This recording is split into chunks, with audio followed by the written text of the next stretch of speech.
श्री राम जन्मभूमि आंदोलन के प्रारंभ काल से लेकर अब तक, यानी कि मंदिर निर्माण तक तमाम ऐसी तिथियां हुई, ऐसे साक्ष्य एकत्रित किए गए जिनका संकलन जो है लगातार होता रहा है। लेकिन जो वाद श्री राम जन्मभूमि का विधिक तौर से न्यायालय में चल रहा था, चाहे वह सत्र न्यायालय का रहा हो, स्थानीय न्यायालय, और चाहे हाई कोर्ट यानी उच्चतम न्यायालय और सर्वोच्च न्यायालय, इन सारे न्यायालयों में जो विधि वेत्ताओं ने अपने अपने विचारों को रखा, साक्ष्यों को प्रस्तुत किया और तब जाकर निर्णय प्राप्त हुआ। निर्णय प्राप्त होने के उपरांत जो विधि कार्यवाही में जो तमाम तरह के डॉक्यूमेंट्स निकले, उनको संकलित संग्रहण करने का कार्य जो है ट्रस्ट ने कराना प्रारंभ किया। जो एक महाधिवक्ता के द्वारा या जो भी हमारे विधिक वक्ता रहे उस समय, उन लोगों ने इसे जो है संकलित करने के लिए ट्रस्ट से निवेदन किया था कि इसको जरूर संकलित करना चाहिए, और ट्रस्ट जो है इस पर गंभीर भी हुई। इस कारण से जो है लगभग 150 बक्सों में जो बीमारियों में इसको सुरक्षित रखा गया था, और जिन्हें बाद में डिजिटल करने का कार्य प्रारंभ किया गया। अब तक लगभग 130 से ऊपर जो है बक्से अलमारियों से जो निकले साक्ष्य जो उस समय न्यायालय में रखे और जिनके आधार पर न्यायालय ने जो है निर्णय दिया था, उन फैसले की जो कापियां हैं उनको जो है डिजिटाइज किया जा रहा है। यानी डिजिटल अगर हो जाएगा तो यह जो हमारे भावी पीढ़ी है उसको एक अच्छी जानकारी प्राप्त होगी, और साथ ही साथ आने वाली जो पीढ़ी है उसको भी ये जानकारी होगी कि लगभग 550 वर्षों का जो संघर्ष था किस कारण से किया गया, किस इमारत यानी किस भवन के लिए किया गया, वह श्री राम जन्मभूमि के जन्म स्थान को लेकर संघर्ष था। ये सारे विषय जब वो पढ़ेंगे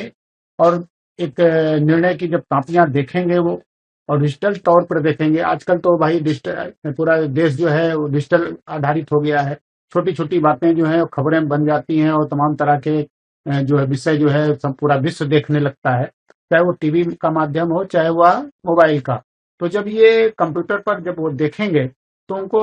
पूरी पूरी जानकारी उससे प्राप्त हो जाएगी एक ही बार में। यानी कि माउस घुमाते ही जब वो कंप्यूटर पर आएगा तो लोगों को लगेगा कि भाई ये देखिए बहुत अच्छा काम इन लोगों ने किया और संग्रहित किया। क्योंकि इतिहास को लोग जो है वह पढ़ते हैं, देखते हैं, सुनते हैं, लेकिन जब उनके सामने यह रखा जाएगा तो उसका एक अलग प्रभाव बनेगा। पहले भी लोग जो है पुस्तकों के द्वारा, चलचित्रों के माध्यम से, अनेक प्रकार से लोगों ने अपने अपने विषयों को रखा है। ठीक उसी प्रकार से श्री राम जन्मभूमि आंदोलन के इस विषय को जो है श्री राम जन्म तीर्थ क्षेत्र के हमारे महामंत्री आदरणीय चंपत राय जी के मार्गदर्शन में इसे जो है प्रारंभ किया गया था, और आज जो है यह पूर्णता की ओर है। और हम सब जो है अपनी पीढ़ियों के लिए, और जो वर्तमान पीढ़ी है जो 1992 के बाद जिनकी उत्पत्ति हुई, उन सबको इसकी जानकारी प्राप्त हो, ऐसा प्रयास जो है हम लोग करेंगे। और यह कार्य जो है बड़े द्रुत गति से चल रहा है, और हम धन्यवाद देते हैं आदरणीय महामंत्री जी को कि उन्होंने इसे जो डिजिटल करने का जो प्रयास कराया है वह बहुत ही अच्छा किया है। राम मंदिर आंदोलन हुआ या राम मंदिर निर्माण हुआ, ये सभी दस्तावेज किए जा रहे हैं। लगभग